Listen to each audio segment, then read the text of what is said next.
E aí, pessoal? Nesse vídeo eu vou mostrar para vocês como a gente faz para obter os máximos e mínimos efeitos produzidos por um trem tipo a partir das suas linhas de influência. E que fique claro, quando eu estou falando de efeito mínimo, eu estou falando do máximo negativo. É importante a gente lembrar que o nosso trem tipo de flexão é sempre formado por várias forças concentradas e uma carga distribuída. Eu vou começar a nossa análise pelas forças concentradas. Para que a análise que eu vou fazer com vocês faça sentido, a gente tem que adotar os seguintes pressupostos. O material utilizado é linear elástico, ou seja, existe uma proporcionalidade entre tensão e deformação, e a estrutura apresentará um comportamento linear geométrico, isto é, existirá uma proporcionalidade entre força e deslocamento. Sendo assim, se eu aplico uma força de 1 kN e gero um deslocamento de 1 cm, ao aplicar uma força de 5 kN, eu irei gerar um deslocamento de 5 centímetros. Se eu aplico uma carga de P kN, eu irei obter um deslocamento de 1 vezes P centímetros. Dito isso, vamos analisar aquela primeira estrutura que nós obtivemos a linha de influência.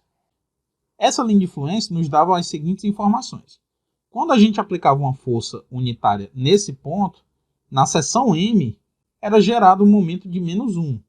Por outro lado, quando a força era aplicada sobre o ponto M, nessa seção era desenvolvido um momento de 1,5.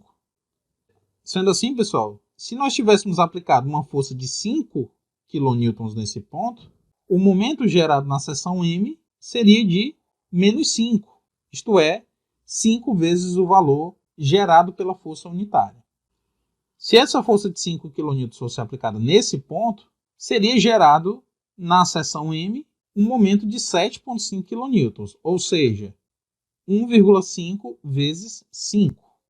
Logo, pessoal, se eu quiser obter o efeito gerado por uma força qualquer, basta eu multiplicar a carga pela ordenada da linha de influência no ponto de aplicação da mesma.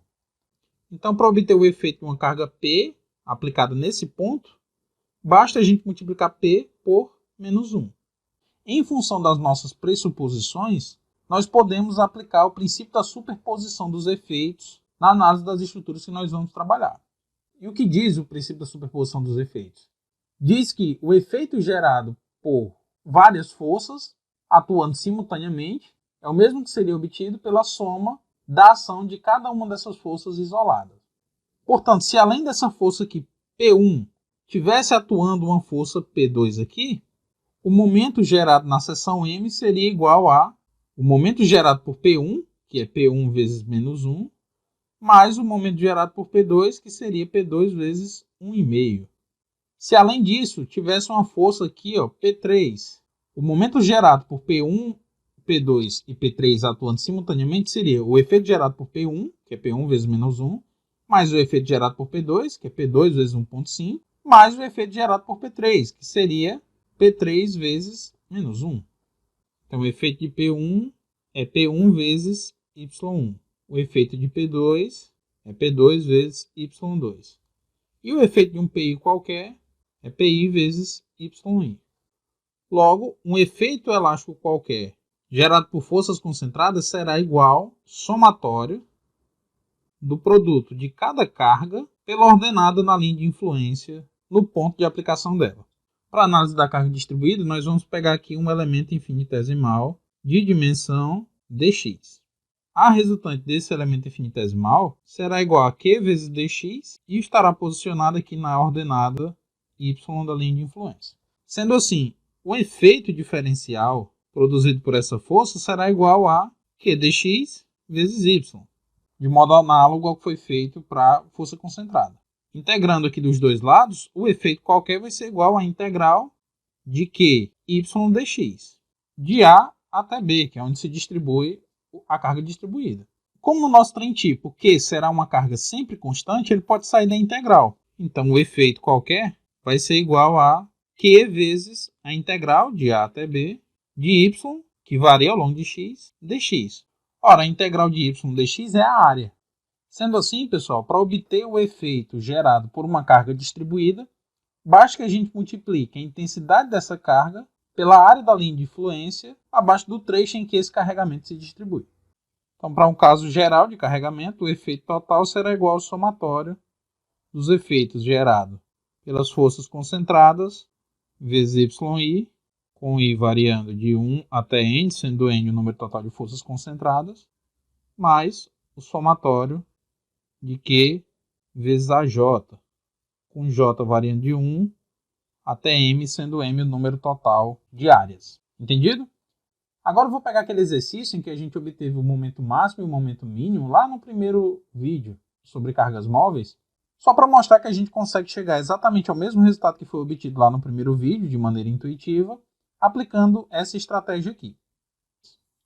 Na nossa primeira aula sobre cargas móveis, a gente foi analisando de maneira intuitiva os esforços gerados por uma carga distribuída, isto é, a gente assumiu um trem tipo formado por uma única carga distribuída com 10 kN por metro de intensidade, e na análise desse problema a gente chegou à conclusão que, para que o maior momento positivo fosse gerado na seção M, nós deveríamos distribuir a carga de 10 kN por metro apenas no trecho médio, e que o valor obtido seria de 45 kN.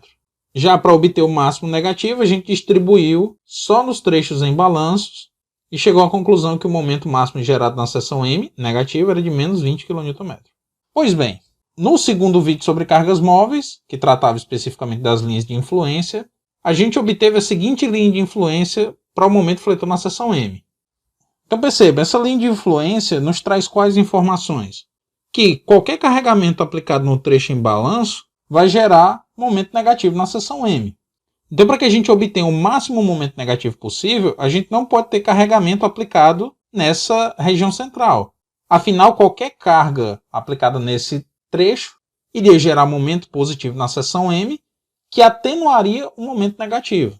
Portanto, qual a situação crítica? Quando houver carga aplicada no tramo da esquerda, em balanço, e no trecho em balanço à direita, que foi uma conclusão que a gente também chegou analisando o problema de forma lógica.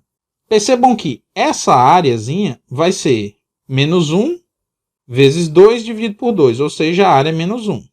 Da mesma maneira, essa outra área também é menos 1. Vou chamar de A2 e aqui de A1. Sendo assim, pela estratégia que eu acabei de mostrar para vocês, qual seria o valor do momento máximo negativo? Seria o produto da intensidade desse carregamento distribuído, que no caso é 10, pela soma das áreas negativas. Isto é, nós teríamos 10, que é a intensidade do carregamento, mais a soma das áreas, que é menos 1, ou seja, menos 2. Menos 2 vezes 10 dá menos 20. Que, reparem, é o mesmo valor que a gente obteve na primeira aula. E qual seria o máximo positivo? Seria o produto da intensidade desse carregamento distribuído pela soma das áreas positivas. Ora, essa áreazinha aqui, ó, é igual a 1,5 vezes 6 dividido por 2, é um triângulo, né? 1,5 vezes 6 dividido por 2 dá igual a 4,5. Então, multiplicando o valor da carga distribuída, que é 10, pela área positiva, que é 4,5, dá 45, que é o mesmo valor que a gente obteve no primeiro vídeo. Entendido, pessoal? É bem mais prático.